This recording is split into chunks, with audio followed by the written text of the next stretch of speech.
Welcome back to another edition of the Disney Dish Podcast with Jim Hill. It's me, Len Testa, and this is our show for the week of Schmurz Day, June 27th, 2022. On the show today, we're recording on site at Disney's Wilderness Lodge and Saratoga Springs resorts. Plus, we've got news, surveys, and maybe a listener question or two. Then, in our main segment, Jim gives us the history of the Disney Institute, which stood on the spot now taken by Saratoga Springs Resort. Let's get started by bringing in the man who says that for good mental health, don't trust how you feel about yourself after 9 p.m. It's Mr. Jim Hill. Jim, how's it going? 8:59. I'm good. It's at 9. 9 o'clock. You know what? Let me just... Now Now is not the time for introspection. There we go. So. All right, Jim, let's do a quick shout out to subscribers over at disneydish.bandcamp.com. Thanks to new subscribers Jane Perillo, AMK1173, and S. Moffat71, and longtime subscribers John Simon, Melissa Dover, and Tim Camosa. Jim, these are the cast members who run the underground horse racing sportsbook at Disney's Saratoga Springs Resort. If you'd like to place a bet, just use the phrase, "What do you know about that monorail smell in the fifth?" True story. Learned so much in this segment. So much. All right, Jim, let's do the news. Folks, the Disney Dish News is brought to you by Storybook Destinations, trusted travel partner of the Disney Dish Podcast. For a worry-free travel experience every time, book online at StorybookDestinations.com. Jim, a couple of news tidbits here. Over at Disney's Hollywood Studios, the buffet is returning to Hollywood and Vine at the end of August 28th to be exact. Our friends over at WDW Magic report that it'll be the same characters. So Disney Junior characters at breakfast, and then Minnie Mouse and Friends for lunch and dinner. Just different meals. Jim, what do you make of the return here of buffet dining?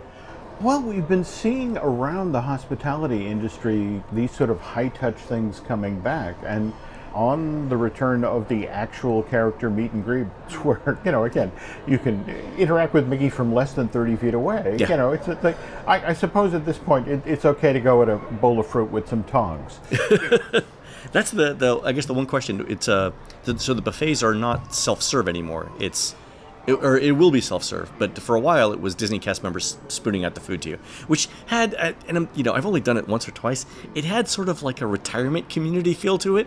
Like, okay, Grandma, let me get you that oatmeal, that type of thing, Well, also portion control, Papa. Also, portion control. Let's not forget about the shame component of portion control. I would really like 3 ribs, but again, someone else is serving me, so I will just take one. I know. There's that slight pause where you're like, I would like an extra slice of roast beef, where the guy looks at you like, do you really need that extra thing of roast beef? And then you have to feel like you justify it, like it's for my aged grandmother who's back at the table. There we go. Or maybe the salad portion. Maybe have a bran muffin, pal. So. Exactly. All right. In other news, over at the Grand Floridian, the conversion of Big Pine Key to DVC is complete. Jim, it also looks like they've taken some of the suites that were on the 5th floor and converted them to studios. So, to me, this is an interesting trend in that not only is it the replacement of standard hotel rooms with DVC, but suites with studios, which really tells you about the popularity of studios at DVC. And I've talked to a number of people in the DVC resale business, and every one of them say that studios are by far the most popular room request. That's, to me, kind of counterintuitive. But I guess, again, if you're looking to make the most of your family's visit, make your points go as far as they can. That's what it is. But wow, it's the least number of points. There we go. It is, That's good. Also, a quick reminder: this is the week of July 4th coming up. If you want to see July 4th fireworks at Walt Disney World without the hassle, both the Magic Kingdom and Epcot will be doing the same fireworks show on July 3rd. Starting at 9:20 p.m. So if you think the weather's not going to be great on July 4th, or you just don't want to deal with the crowds, you can see it on America's pre-birthday, which is July 3rd. It's good to know. All right, Jim, we have time for a quick survey here. Our friend Kathleen got an interesting survey about an upcoming stay at Bay Lake Tower. And Jim, here's one of the interesting questions about it. Have you experienced, or are you planning to experience, Star Wars Galactic Star Cruiser on your next visit to Walt Disney World? And then in parentheses it says, Star Wars Galactic Star Cruiser is a 2-night vacation package experience aboard the Halcyon Star Cruiser. And the possible answers are yes, before my stay at Bay Lake Tower, yes, after my stay at Bay Lake Tower, or I don't have any plans to experience it on this visit. Jim, why would Disney be asking about a Star Cruiser visit on a Bay Lake Tower survey? I would actually be intrigued to see how many folks who are staying at Magic Kingdom resorts or the equivalent are getting similar surveys. One wonders if they're now checking the quote-unquote second tier. Yeah. You've gone through your diehard Star Wars fans. First 6 months, May through September, were all the people who absolutely wanted to see the Halcyon, all of the, very well-off Disney fans who want to do it. Yeah, and now they're looking for sort of like that second market to sustain. There we go. There we go. But that's kind of intriguing that they're doing that this early. But here's my question. Like, Disney conceivably could know whether Kathleen is doing it because presumably Disney has Kathleen's email address, right? Because they sent her the survey. They have the email address on her reservation at Bay Lake Tower. They could also check for Galactic Star Cruiser, but I guess they want to make sure that somebody else isn't doing the reservation, like somebody else in the family. All right, that's fair. So they're definitely trying to link them. All right. The next question that I thought was interesting was this. By the way, that's I think is that Whispering Canyon food luggage cart. All right, luggage cart. And I was about to say that's the loudest bacon I've ever heard. It's the loudest bacon. All right. Here's the next question that Kathleen has, and there's two more that are really interesting here. During your stay at Bay Lake Tower, did you order any food that was delivered from a restaurant or delivery service that was not part of the resort? And the answers are yes, directly from a non-Disney restaurant, yes, through a delivery service that delivers prepared food, e.g. Uber Eats or Grubhub, or yes, through a grocery service, Amazon, Garden Grocer, etc., or no. So, Jim, why is Disney asking about food delivery services? Again, this is the mouse, and there isn't a revenue stream that is unexplored. And, Right. the notion is, could we step into the same space that Grubhub is in? Right. If you think about the Grubhubs or the Ubers of the world, Right. That were created with the notion of, this is going to be a thing, we want to be in this space. Yeah. So you're willing to operate at a loss for a while? Yeah, or Uber's case, 10 years, whatever. Yeah. Well, no, that's it exactly. It's amazing what you can do with billions of dollars of venture capital. Well, but that's the thing. Eventually, your venture capital does, in fact, run out. And Yeah. it's just, in modern Disney, it doesn't surprise me that at the moment that even Grubhub and Uber are like, ooh, do we really want to be in this business? Like, Yeah. ooh, there's a business. We should be in that. I don't think Disney has the appetite to spend billions of dollars. Meals. Mini meals. Yeah, exactly. Ooh. TM Laurel Store. Exactly. Okay. Mini eats. Mini we meals. go. I like mini meals better. Mini meals. Mini meals. Mini meals on wheels. God, why are we not in marketing? All right. Well, but they could conceivably do it, and I think what they've got to be looking at, like, do we need to partner with a company like Lyft, right, or do we need to develop our own? And I don't think Disney would develop their own there. All right, next questions. What was your mindset when choosing accommodations for your June 2022 trip? Please use the slider to indicate the point on the 0 to 10 scale that you feel best describes your opinion. So 0 is accommodations are just a place to sleep. I only value practical considerations such as location, room size, or configuration. Or 10, accommodations are an extremely important part of the vacation experience. In addition to practical considerations, I want to be immersed in a unique environment that allows me to escape the everyday. And Kathleen had answered 8 on this, was what I would like. Now, Jim, you and I had talked about this before, and the unofficial guide has done exactly this kind of question survey for a number of years, specifically trying to answer the question, is my hotel room just a place to sleep? And every bit of research that we've done says that if you ask people after the fact, they were more satisfied if they spent more money than they originally considered, or than they would outside of Walt Disney World.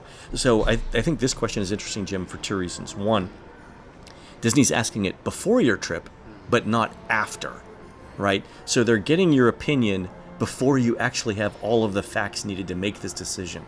And what I would like to see is a follow-up survey from Disney that asks this exact question again, so that you can compare before and after results.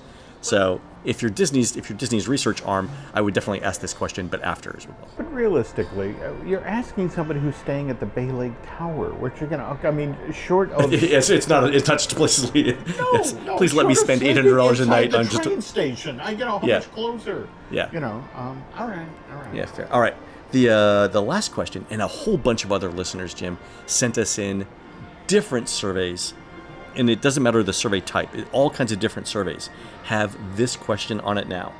Do you or anyone in your travel party identify as a member of the LGBTQIA plus community? Yes, myself. Yes, someone else. Yes, myself and others. No, or I prefer not to answer. And so the thing I mentioned was this question is not just on the lodging survey. It's showing up on all kinds of Disney surveys right now. So a listener named Phil got this question about being asked about his dining experience at the Grand Floridian, right? And whenever I see this question, Jim, I'm reminded of Harold Ramis's line in the Bill Murray classic film Stripes. No, but we are willing to learn. To which Bill Murray replies, why? Would they send us someplace special? God. All right. Speaking of the Grand Floridian, Jim, here's an interesting question from that survey that Phil sent in. Why did you decide to dine at the Grand Floridian Cafe on the date that he dined at? Please select all that apply. And Jim, they list like 15 answers here, and 15 of these 15 answers, I would say half of them are part of that new Disney survey trend where it's like, tell us how we screwed up your vacation. So the first response is, I ate at the Grand Floridian Cafe because it was the only restaurant that had availability. Let's get it out in the open, Jim. Let's just rip off the Band-Aid. Grand Floridian Cafe was one of the top places at which I wanted to dine. It was a recommendation via Disney Genie. The atmosphere and theming of the Grand Floridian Cafe. A cast member recommended it. Other members of my party wanted to eat there. A friend, family member, or acquaintance recommended it. That's what Phil said, because I told him to eat there. The Grand Floridian Cafe offered good prices or value for the prices. I saw a social media post about the Grand Floridian Cafe. It was convenient. I liked the menu selection for adults. Curiously, there is no I like the menu selection for kids. The Grand Floridian Cafe had available reservations that worked with our schedule. I liked... Oh, there it is. Sorry. I liked... So let me go back. I liked the menu selection for children. It was buried in there. I had a good previous experience. Jim, so it looks like they're trying to figure out here what's influencing the decision to eat at certain restaurants. What do you think? If you think about the amount of money that the company has put into recent overhauls at the Flow, yeah, it always intrigues me that they do this after that. Yeah. Not before. Yeah, so, because I don't remember seeing this survey before the renovation at the Grand Flow. No. Yeah, so what's your before and after to compare with? No, well, that's it exactly. I mean, just, hey, we changed everything. What do you think? Is it better than before? There we go. What was our before? Well, we don't know. Oh. Fair enough. I would love to see this, though, for other resort restaurants, because especially the question about availability. Like this is where we ate because this is what was available. And I've done this to a number of people who have, I mean, you know this, you probably get the same thing too, but like someone will text you at 6 o'clock and say, hey Len, I'm in Walt Disney World. And that's the first time you've heard that they're going to Walt Disney World. And they're like, we're at such and such a location. Tell me where I should eat dinner tonight. And my first answer is always Publix, because you're not going to get in anywhere, right? Well, have you considered the Publix sub? Well, what's the nearest trash can? What's the view? Exactly. All right. Are you near the Wilderness Lodge? Okay, go up back. There's a trash thing right there. They throw last night's ribs in there after they're done feeding the alligators. Just see what you can get. No, but I love the idea here of doing this. This is great. All right, we'll see. We'll see what happens. All right, folks, we're going to take a quick commercial break. When we come back, Jim gives us the history of the Disney Institute, which is definitely not built on Indian burial grounds. We'll be right back. The family that vacations together stays together. At least, that was the plan. Except now, the dastardly desk clerk is saying he can't confirm your connecting rooms. Wait, what? That's right, ma'am. You have rooms 201 and 709. No, we cannot be 5 floors away from our kids. The doors have double locks. They'll be fine. When you want connecting rooms confirmed before you arrive, it matters where you stay. Welcome to Hilton. I see your connecting rooms are already confirmed. Hilton, for this day. This episode is brought to you by Nespresso. Gift magical mornings with Nespresso Virtuo Pop. Compact and stylish, Virtuo Pop is made to meet every morning coffee craving. From espresso to coffee, hot or iced, at the click of a button. And celebrate the season with Nespresso's limited edition coffee flavors. Sweet almond and hibiscus, cinnamon and candied tamarind, and festive double espresso. Magic in the making. Shop the holiday gift collection exclusively at Nespresso.com. Every story you love. every invention that moves you, every idea you wished was yours, all began as nothing. Just a blank page with a blinking cursor, asking a simple question. What do you see? Great ideas start on Mac. Find out more on apple.com/Mac. All right, Jim, this time you and I are now over at Disney's Saratoga Springs Resort. We just left the lobby, and we're headed over towards the pool. Now, Jim, for this segment, we're talking about the history of the Disney Institute, which is... We're on the burial grounds of the Institute, right? Well, got to remember there was something prior to the Disney Institute, and that was... Was it a row of tract housing that was weirdly swallowed up by some sort of like black hole type thing? Almost. All right. This is the area in 73 where the city of Lake Buena Vista was going to be built. At that point, Disney announced that they were going to have single-family homes, the treehouse villas. Right. You know, we got all that stuff. But again, it's 73, and I think as somebody pointed out recently on social media, all of my stories end with the Arab oil embargo. The Arab oil embargo, exactly. You know, so it's one of these situations where suddenly all of these plans for this piece of property at Walt Disney World go sideways. I mean, the good thing is, Jim, that I know for a lot of our listeners, they're too young to remember the Arab oil embargo. But one of the things it did is drive up gas prices. And we can all relate to that now, Jim. That we can. That we can. All right. So imagine this, but then. There we go.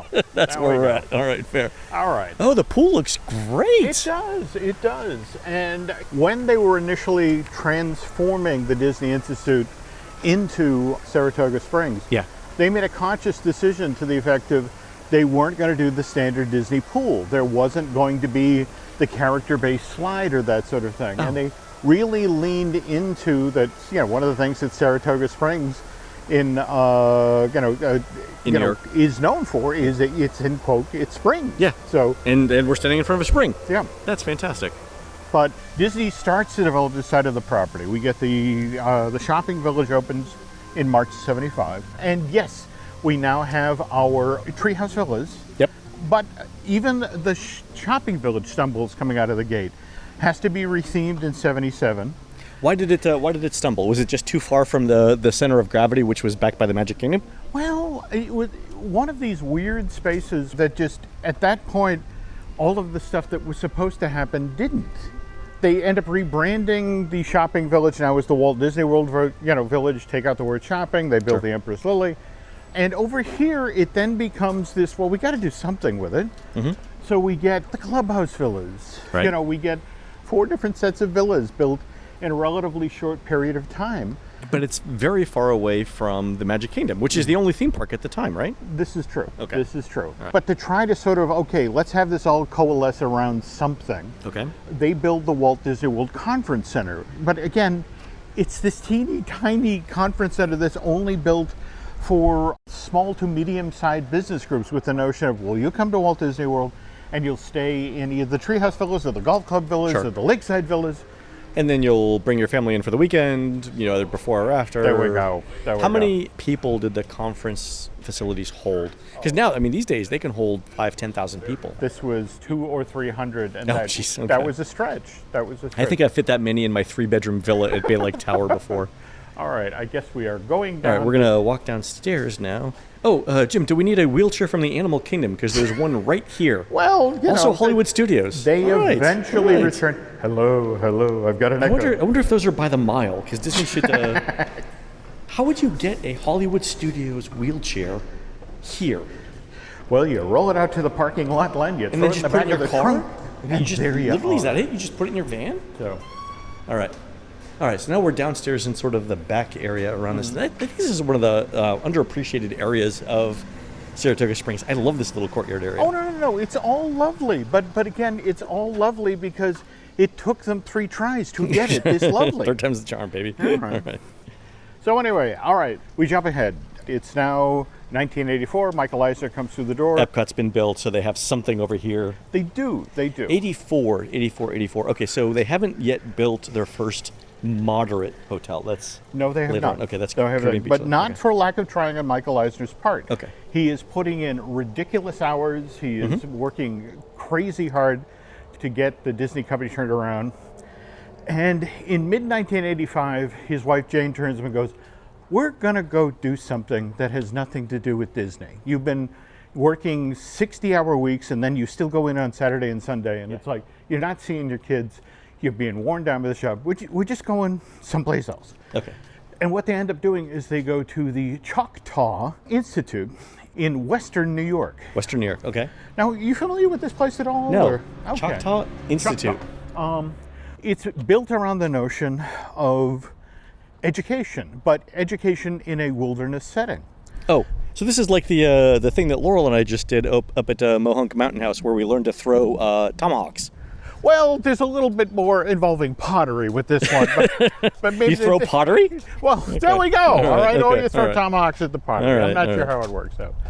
Anyway, what ends up happening is Michael goes there, and again, he's exhausted. Yeah. But he loves this. He loves the notion of, oh my God, we go on vacation and we learn things. Right. I attend We're still lectures. a family. There's still stuff to do, but it's educational and it's relaxing. Yeah. So he comes back, and Michael being Michael, anything that Michael likes, Michael then wants to make part of the Disney company. Sure.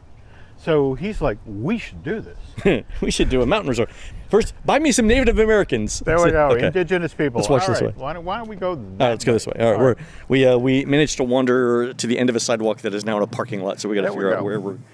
where we're going here. All right. So Michael comes back, and we should do something like this at Disney. We should offer people educational opportunities while they're at Walt Disney World. Okay, educational opportunities while they're at Walt Disney World. All right, fair. All right, and so initially, Michael being Michael, it's like, ooh, I want to do this big. I want to do this important. Let's build it in Aspen.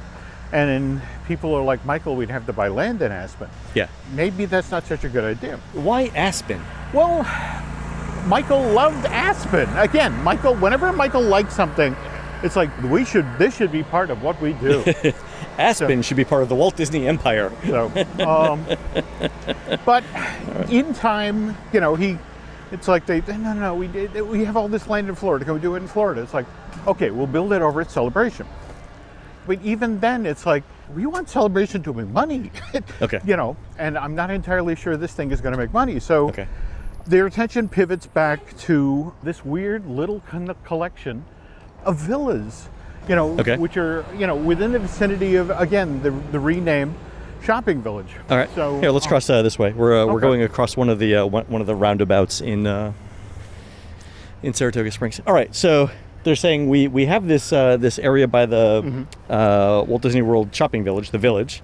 And it's important to note here that starting in 1985, they began to advertise this as, okay, it's a resort. It's the Village Resort, and then by 89, it's like, okay, stand corrected. It's the Disney Village Resort. Village to see if Resort, that will exactly. then convince people to stay in the Trias Villas and all that. Got it. Still doesn't quite happen. So the folks at Imagineering are like, well, Michael, you're looking for a place on property to build your Chautauqua Institute. We have this piece of property right next to the shopping village. It's underutilized. We've got all of these hotels. And so it's like, the treehouse villas that we want to start selling, it's like, all right, okay, I get it. Let's do something here.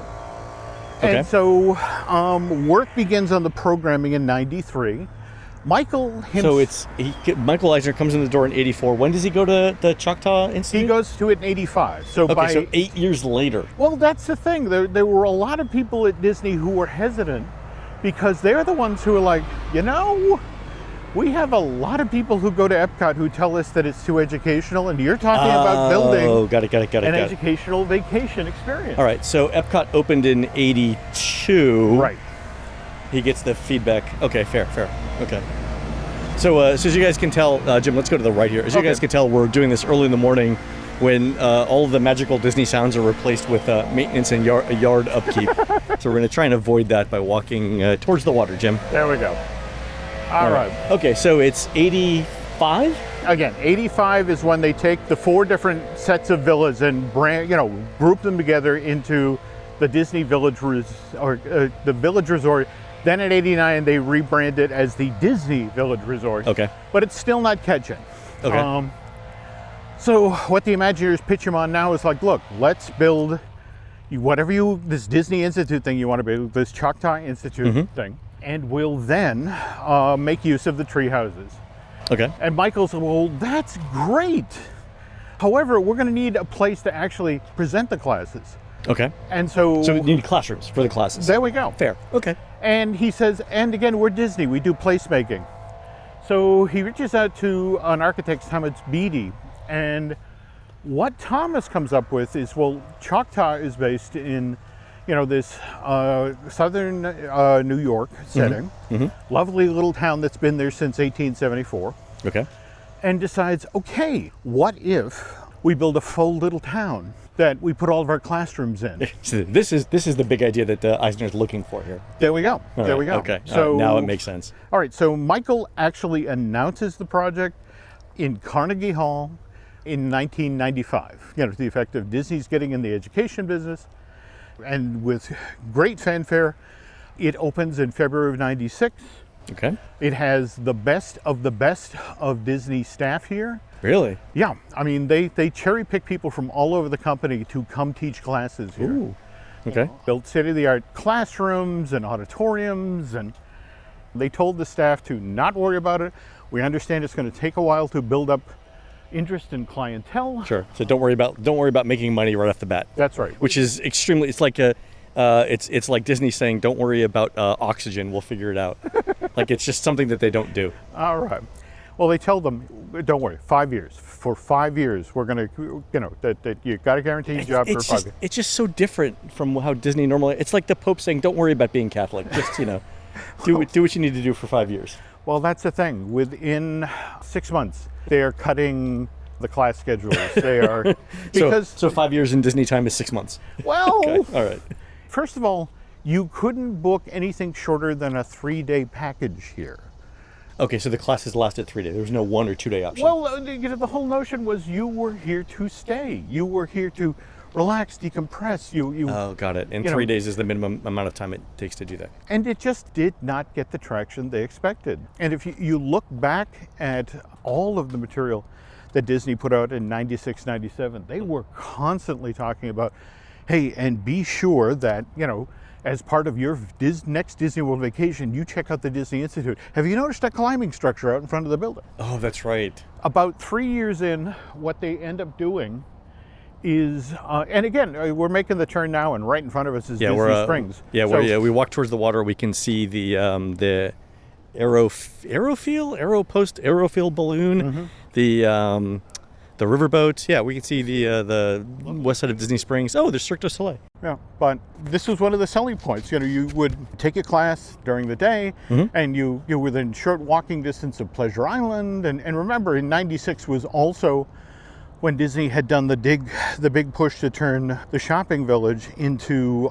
downtown Disney. Oh, right. So we got our, the first iteration of World of Disney, and was Pleasure Island still a thing? Pleasure Island was still a thing, but Pleasure Island was also having issues during the same time. It was also trying to figure out some sort of admissions media that would, guests would actually make use of. So this is 90... Well, now we're 97, 98. Okay, so we're past the launch of Disneyland Paris, which was disastrous. Yeah, and again, that's the other thing. You've got a Michael Eisner who is suddenly... very focused on the bottom line. Yeah, and it's just sort of like, this is not making money. And so at one point, they basically announced, this is 98, 99, that, oh, by the way, Disney Institute is really going to go back to more dealing with corporate groups rather than the public. Okay. And they let a lot of the teachers go. They cut a lot of the classes. The other thing is they moved the corporate classes over to Disney Institute. So at least there'd be something on the bottom line. It's like, well, look, we're making money. Oh, yes, off of the division of the company we were already making money. Yeah, exactly. Before you moved it over there. Yes. Well, is this the money that was in our left pocket before that is now in our right pocket? There we go. Is that how we're making money? Okay. All right. But again, you got to remember, they spent all this money to build this faux New England village. There are 457 cute little rooms gathered around the resort. Okay. But it's just not working. It's just not there. And so... they're not selling out the 457 rooms? Yep. Okay. All right. So what ends up happening is 9/11. So, And 2001. yeah, and that's a significant event in a lot of different directions at Disney, but it's the death blow to the Disney Institute. Right, because there was just no travel for a while, and then there was no corporate travel for a while. Well, no, that's it exactly. So February 2002, it's announced that the Disney Institute will be closing.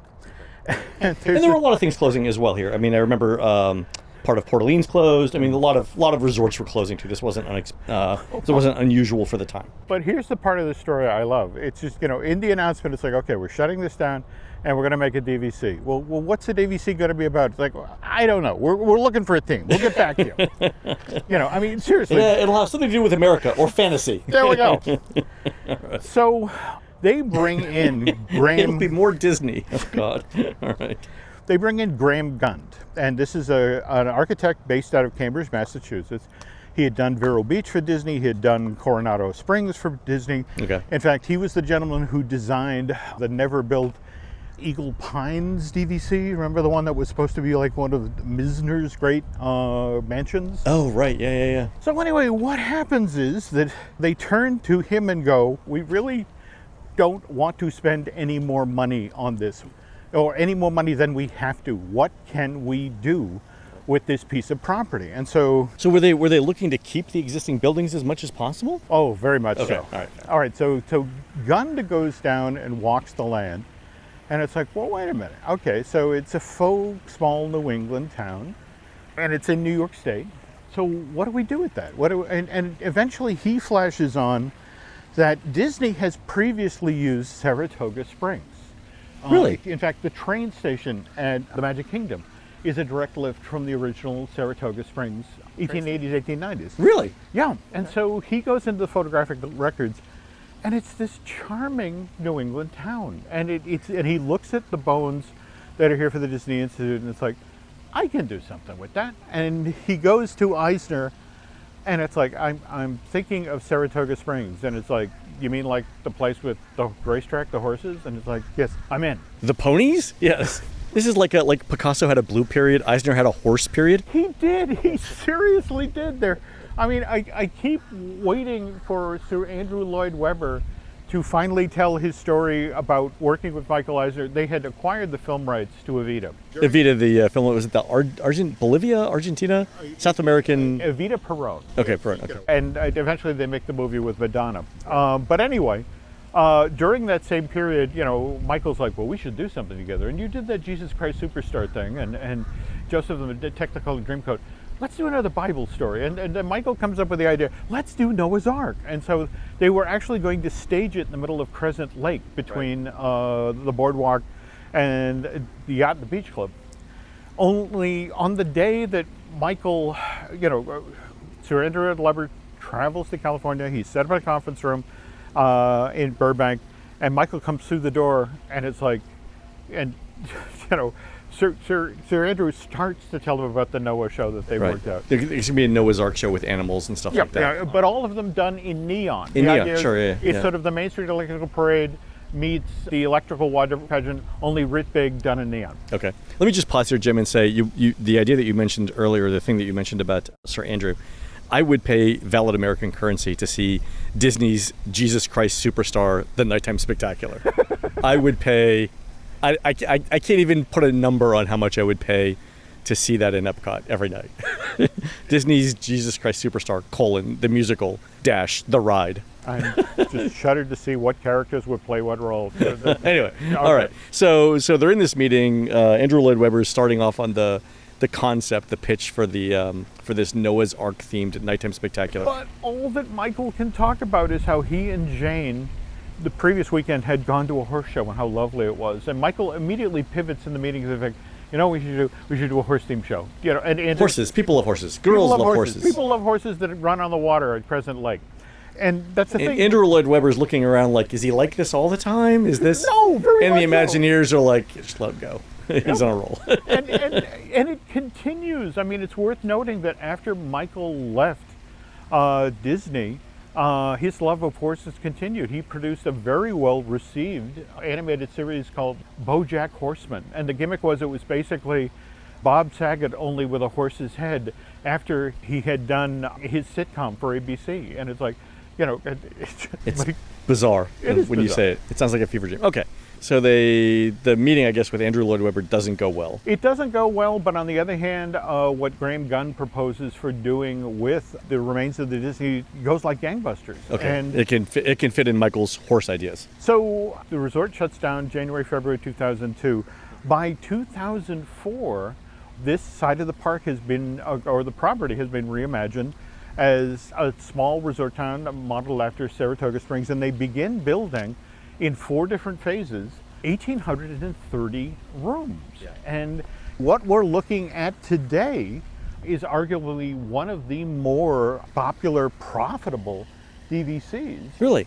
Yeah, I mean, The thing with Saratoga that always amazes me as a DVC is there's almost always availability. This and Old Key West. And I think because of the combination of distance from the parks and the need for bus service means it's not people's typical first choice. But I know a lot of people who love this area. oh no, but also remember, when you have 1,830 rooms, you are going to have availability. Right. But third time was the charm. They finally got something that worked here, was all up and running by 2007. And you can always tell how well a resort is doing by the fact that we stopped and talked for a bit about the theme pool Right. up by the carriage house.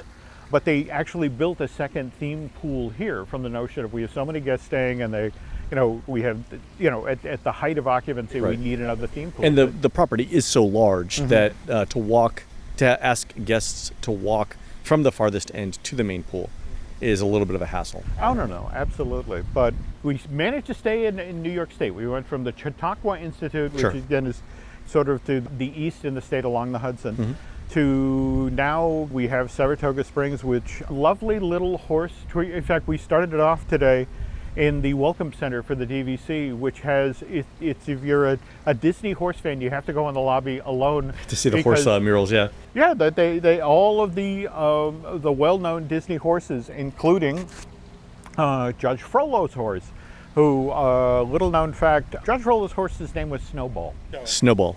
And this is the black horse The black horse, yes, named Snowball. the sinister black horse, and well, again, the thing with Snow at this point in the history of Disney animation, they had so many horses for like 3 films in a row. Whenever there was a horse, the question is, well, who's the horse?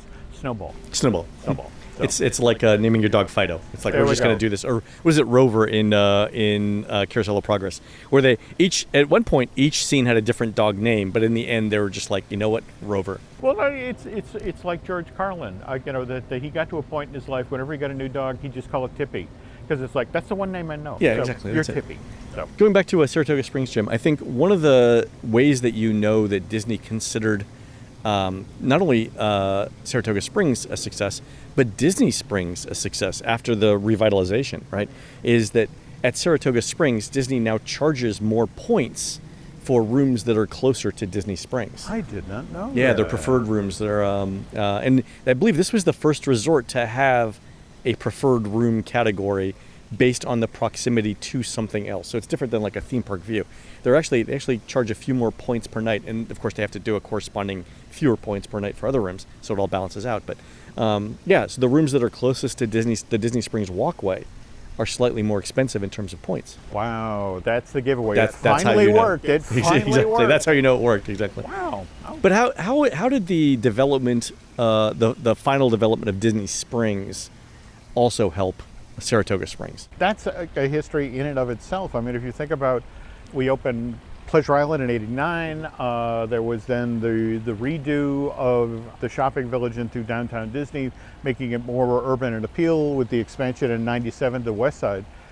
Then we had that weird little flirtation with, okay, we're going to do Edison's Wharf. Right. And the consideration was, okay, that's really a Band-Aid on our heart condition. This needs to have a far more distinct identity.